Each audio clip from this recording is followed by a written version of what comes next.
Hai, apa kabar semua? Nama saya Hani. Welcome to my Modern Seram. Kes hari ini berlaku di Hong Kong pada Februari 2023. Seorang ibu sedang pergi membawa pulang anaknya di sekolah. Tiba-tiba, ibu itu tidak lagi balik ke rumahnya. Malangnya, mereka mendapati ibu itu telah mendapat perkara kecelakaan. Nama ibu itu ialah Abby Choi Ting Fung. Abby dilahirkan di Hong Kong pada tahun 1994. Dia boleh dikatakan orang yang terkaya di Hong Kong kerana ibu bapanya sangat berjaya dalam perniagaannya. Abby adalah anak perempuan sulung dalam keluarga. Dia juga mempunyai 2 adik perempuan. Pekerjaan Abby adalah model Hong Kong. Pekerjaan Abby Choi sangat berjaya di Hong Kong dan China. Tidak lama kemudian, Abby berjaya dipilih model pertujuan fashion di Paris. Abby Choi juga pernah dipilih sebagai model gambar di muka depan majalah fashion. Selain Abby adalah orang kaya di Hong Kong, keluarga suaminya juga adalah salah satu keluarga kaya di Hong Kong.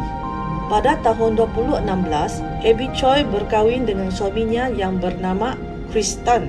Mereka mempunyai 2 anak lelaki. Bapa Chris Tan adalah majikan Tam Chai Yunnan Mi Siam di Hong Kong. Kedai mereka sangat terkenal sehingga mempunyai 100 kedai di Hong Kong. Abby Choi dan Chris tidak suka berdepan kesusahan pembahagian harta selepas kahwin.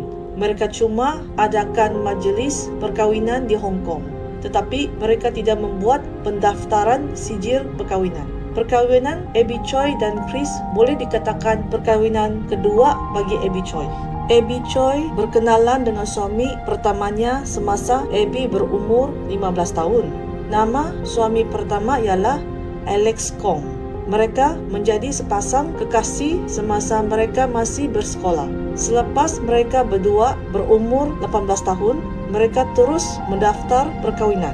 Selepas itu, Abby Choi melahir 1 anak lelaki dan 1 anak perempuan kepada Alex. Selepas mereka berkahwin, semua peraturan rumah tangga dan pembelanjaan keluarga Kong diatur oleh Abby Choi.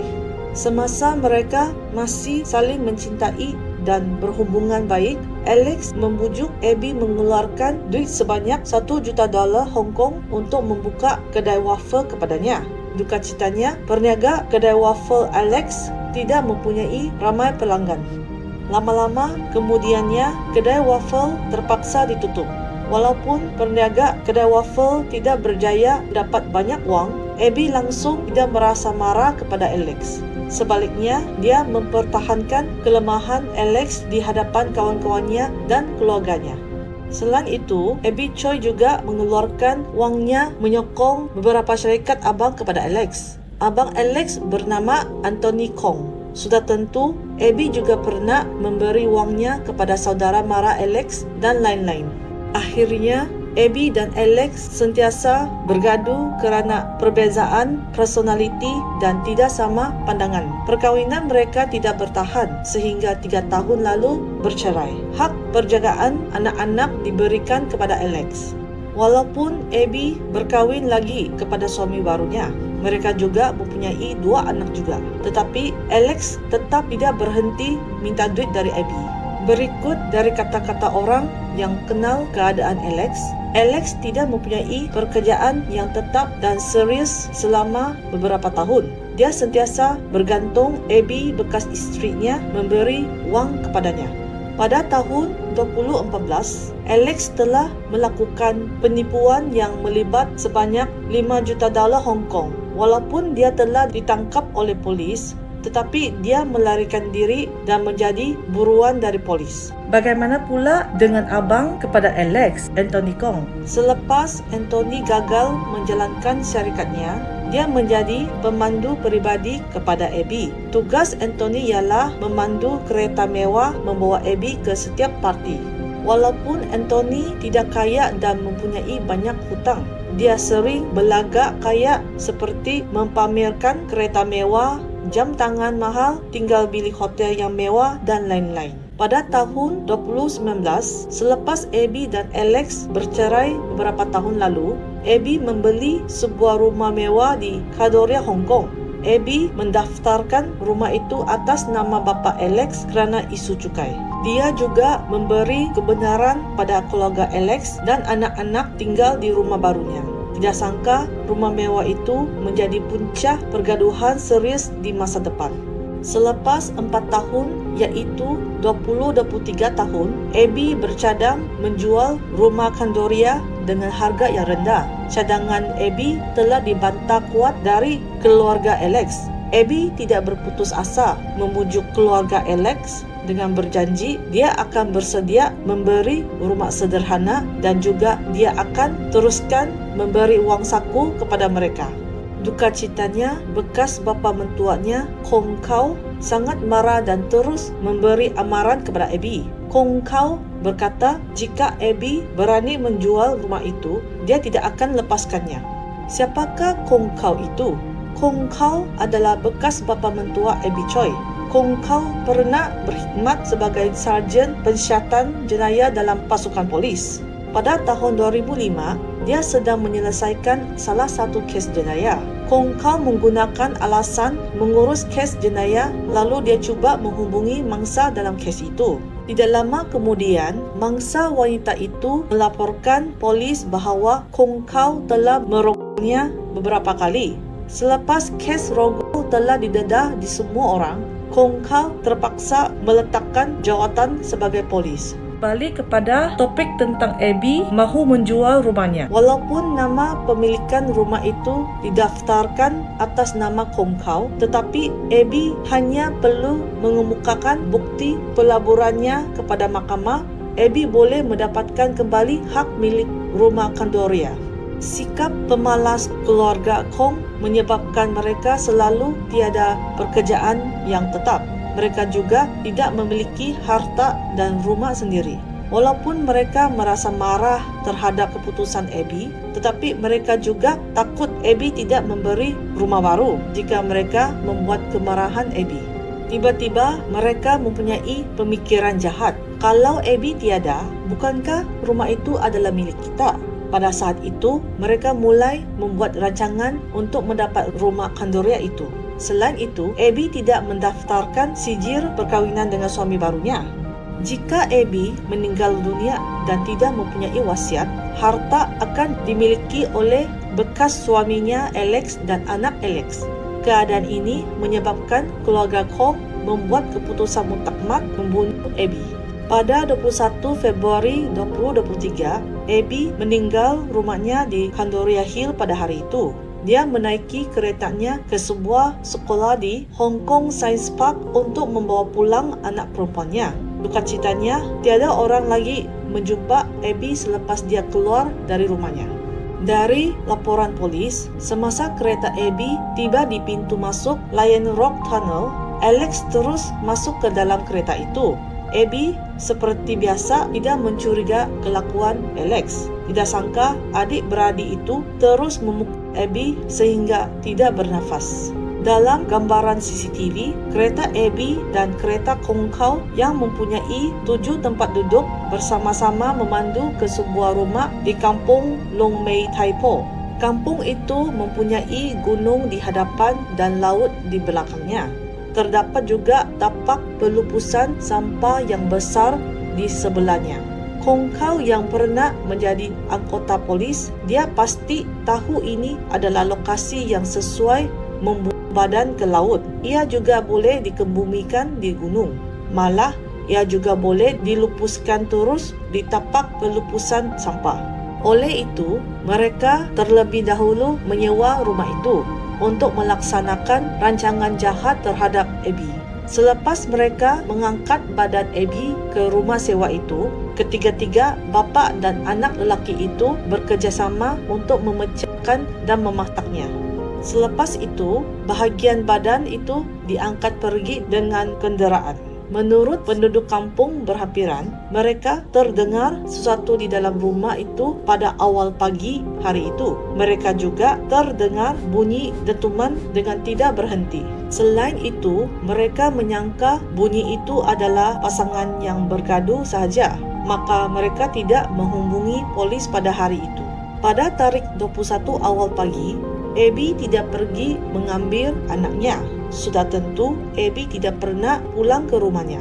Chris mulai merasa hairan dan risau keselamatan Abby. Dia fikir sesuatu yang berbahaya mungkin berlaku kepada Abby. Semasa Chris menelepon pemandu kereta iaitu Anthony Kong, Anthony berbohong dan mengatakan bahawa Abby keluar dari kereta dan sebelum sampai ke sekolah. Dia juga tidak memberitahu lokasi dia meletak Abby. Dalam ketakutan keselamatan Abby, Chris segera menghubungi polis untuk mencari isterinya. Kes itu diserahkan kepada Ibu Pejabat Polis Wilayah Kowloon Barat. Pada 24 Februari, polis mensyaki bahawa tindakan keluarga Kong sangat mencurigakan. Lalu polis segera menangkap keluarga Kong. Keluarga Kong terdapat 2 lelaki dan seorang wanita. Mereka ialah Anthony Kong, Kong Kau dan Jenny Lai. Alex Kong bernasib baik kerana sempat melarikan diri pada hari itu. Selepas berita tersebar bahawa Alex melarikan diri, kawan baik Abby menawarkan duit ganjaran sebanyak $2 juta Hong Kong kepada sesiapa boleh menangkap Alex Kong. Semasa Alex Kong melarikan diri, polis juga sibuk mencari Abby. Polis terlebih dahulu meminta perakam video kereta, tetapi Anthony Kong berkata perakam itu telah rosak. Polis kemudian mencari dari lokasi terakhir Abby dilihat dalam kamera pengawasan dan lokasi keluarga Kong pada hari kehilangan Abby. Akhirnya, polis segera pergi ke lokasi di sebuah rumah di kampung Long Mei Tai Po. Semasa polis berada di rumah itu, ada sebahagian badan Abby ditemui di rumah itu. Mereka juga terjumpa ada periuk yang masih ada cecair yang tidak diketahui. Polis mensyaki tempat yang disewa khusus untuk menangani jenayah dari keluarga Kong. Alatan seperti baju hujan, sarung tangan, topeng dan lain-lain ditemui di dalam rumah.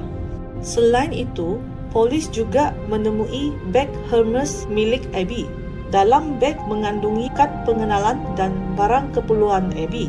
Duka citanya, badan Abby cuma ditemui sebahagian sahaja, tetapi selebihnya masih belum ditemui, terutamanya kepala dan tangan yang boleh membuktikan identiti. Pada mulanya, polis mensyaki kepala itu dibuang berhampiran di Shong Kwan O. Polis terus melancarkan pasukan penyelam, pasukan pencarian udara, anjing polis, drone dan lain-lain mencari kawasan tersebut. Pasukan pencarian lebih dari 100 orang mencari dalam kawasan 200 meter. Mereka juga meliputi tanggungan berdekatan, tapak, pelupusan sampah, lereng bukit dan lain-lain. Pada petang 25 Februari 2023, polis berjaya menahan Alex Kong yang cuba melarikan diri ke luar negara dengan bot laju. Mereka juga terjumpa wang sebanyak lebih $500,000 Hong Kong dalam wang tunai dan jam tangan mewah dengan jumlah nilai lebih daripada $4 juta Hong Kong. Pada petang 26 Februari 2023, polis menemui periuk sup yang besar dan tinggi. Dalam periuk itu, terjumpa kepala dan muka tidak rosak teruk. Di belakang telinga kanan dijumpai luka selebar 5.5 cm. Polis spekulasi bahawa kematian Abby adalah ditembak oleh pistol. Semasa polis menjalani siasatan mencari badan Abby, ada sesuatu perkara berlaku dengan tidak boleh dibukti dari sains. Sebelum semua orang menemui Abby, Ibu Abby mengata bahawa dia termimpi anak perempuannya. Dalam mimpi Ibu Abby, Abby berkata, "Saya berada di tempat dengan banyak anjing dan monyet menjerit." Dia juga menyebut perkataan Tai Po. Mimpi ini akhirnya telah membantu polis mencari tempat kejadian kriminal itu. Chris juga berkata, malam selepas Abby dibunuh oleh keluarga Kong, tiba-tiba seekor pelanduk terbang ke dalam bilik. Keadaan ini tidak pernah berlaku sebelum ini di rumahnya. Dia percaya pelanduk ini adalah roh isterinya melawatnya. Tidak lama kemudian, semasa kes disiasat dengan teliti, selain 4 ahli keluarga Kong, polis telah menangkap perempuan simpanan Kong Kau yang bernama Cik Wu. Cik Wu bekerja di rumah urut di daerah Sam Sui Po. Dia menjadi kekasih Kong Kau beberapa bulan lalu. Dia juga membantu Kong Kau menyewa rumah di tempat jenayah berlaku di Kampung Long Wei. Sebelum kes AB berlaku dalam awal Februari, Cik Wu juga menyewa sebuah rumah di Kuanglong Barat. Rumah itu adalah sebagai tempat persembunyian selepas melakukan jenayah. Pada malam ketika AB dibunuh, penduduk kampung pernah terdengar suara perempuan malam itu. Rupa-rupanya suara itu ialah Cik Wu. Cik Wu kerja sebagai tukang urut. Dia tentu tahu setiap bahagian badan dan sendi. Polis membuat spekulasi bahawa Cik Wu telah membantu Kong Kau dan anaknya melakukan jenayah. Kematian AB menyebabkan saudara Mara dan rakan-rakannya sangat sedih kepadanya. Kawan-kawan mengatakan AB adalah seorang gadis yang sangat baik hati dan low profile. AB sering menyertai aktiviti kebajikan. Dia juga mengasaskan organisasi kebajikan haiwan. Yang membuat semua orang sedih kepada AB ialah AB mempunyai hati yang lembut dan sikap baik hati. Orang baik seperti AB sepatutnya harus layak mempunyai kehidupan yang bahagia. Akhirnya, kebaikan AB dimusnah oleh sikap syaitan oleh ahli keluarga Kong yang tamak. Pada masa ini, polis secara rasmi mendakwa semua ahli keluarga Kong ke mahkamah. Saya tidak lagi teruskan mengejar kes ini. Dalam media Hong Kong, Tai Kung Pao melaporkan bahawa tempat jenayah itu menjadi rumah seram dan berhantu. Tiada siapa yang berani menyewa rumah itu. Malah penduduk kampung kini amat berhati-hati dengan orang luar datang untuk meneroka atau menimbulkan masalah. Sesetengah penduduk kampung juga sengaja melencong atau berpindah terus dari Kampung Long Mei di Taipo. Ejen Hartanah Hong Kong mengatakan bahawa selepas berlaku kes jenayah itu, ia akan mengambil masa sekurang-kurangnya 10 tahun untuk dilupai oleh orang ramai. Dalam masa ini, tiada sesiapa pun yang berani akan menyewa atau membeli rumah itu. Satu cara sahaja boleh menyenangkan semua orang, iaitu merobohkan rumah itu dan menjual seluruh tanah. Barulah ada berpeluang menjualnya. Demikianlah kisah hari ini. Nama saya Hani. Jangan lupa subscribe YouTube dan Instagram saya. Salam sihat, kita jaga kita.